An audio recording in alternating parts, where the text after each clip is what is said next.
এটা বেশ কিছুদিন আগের ঘটনা। আস্ত দুটো কাতলা মাছের মাথা নিয়ে হাজির আমার কর্তামশাই। আমার হাতে তৈরি খুব একটা প্রিয় পদ, যেটা তাকে সেদিনই রান্না করে দিতে হবে। তো চলুন দেখে নেওয়া যাক কী সেই পদ। এখানে প্রথমেই কাতলা মাছের মাথা দুটোকে ভালোভাবে কেটে ধুয়ে তার মধ্যে নুন হলুদ মাখিয়ে এগুলোকে খুব ডিপ ফ্রাই করে নিচ্ছি। খুব ভালোভাবে এপিট ওপিট উল্টে ভালোভাবে ফ্রাই করে নিতে হবে। মাছগুলো এখানে আস্তে আস্তে ভাজা হতে থাক। তা করতে করতে আপনারাও বলে ফেলুন আপনাদের আমার মধ্যবিত্ত হেসেল চ্যানেলটির ভিডিওগুলো কেমন লাগছে। ভিডিওগুলি ভালো লাগলে অবশ্যই চ্যানেলটিকে একটি সাবস্ক্রাইব করে রাখবেন। কথা বলতে বলতে মাছের মুড়োগুলো ভাজা হয়ে গেছে।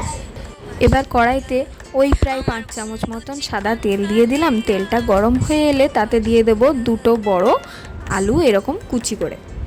তার মধ্যে স্বাদ মতন লবণ এবং পরিমাণ মতন হলুদ দিয়ে দেবো। আলুগুলোকেও বেশ ভালোভাবে ফ্রাই করে নেবো, প্রায় 80% ভাজা করে নেবো আলুগুলো।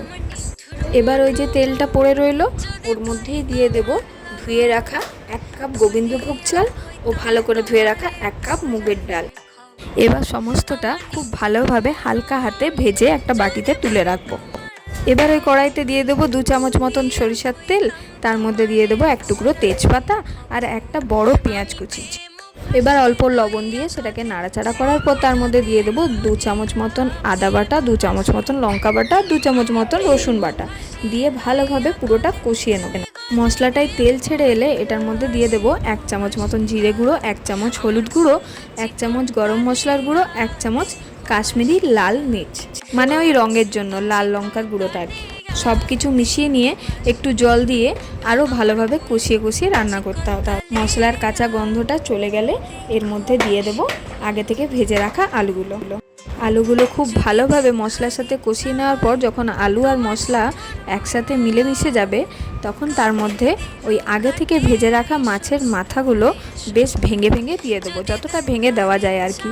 বাকিটা খুন্তি করে হালকা হালকা করে ভেঙে দেবো। ব্যাস, এবার এটাও আর কিছুক্ষণ নাড়াচাড়া করে তার মধ্যে দিয়ে দেবো একটা বড় টমেটো কুচি। টমেটো কুচিটাও বেশ কিছুক্ষণ ধরে ভালো করে নাড়াচাড়া করে মাছের মাথা, আলু, মশলা সবের সাথে ভালোভাবে মিশিয়ে নিতে হবে। এরপরে দিয়ে দেবো এর মধ্যে আগে থেকে ভেজে রাখা ওই ডাল আর চালটা। ব্যাস, এরপরে গ্যাসটা কম আঁচে রেখে এরকম অনেকক্ষণ ধরে নাড়াচাড়া করতে হবে যাতে পুরোটাতে মশলাটা ভালোভাবে মিশে যায়।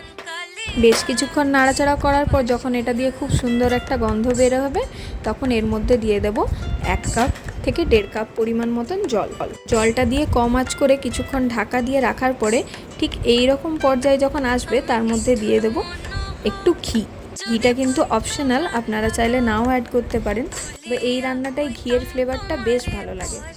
ব্যাস, একদম তৈরি আমার কর্তা মশাইয়ের খুব প্রিয় একটা পদ, মাছের মাথা দিয়ে মুড়ি ঘন্ট। আমার এই খুব সাধারণভাবে করা সাধারণ রেসিপিগুলি আপনাদের কেমন লাগছে কমেন্টে জানাতে কিন্তু একদম ভুলবেন না। ধন্যবাদ।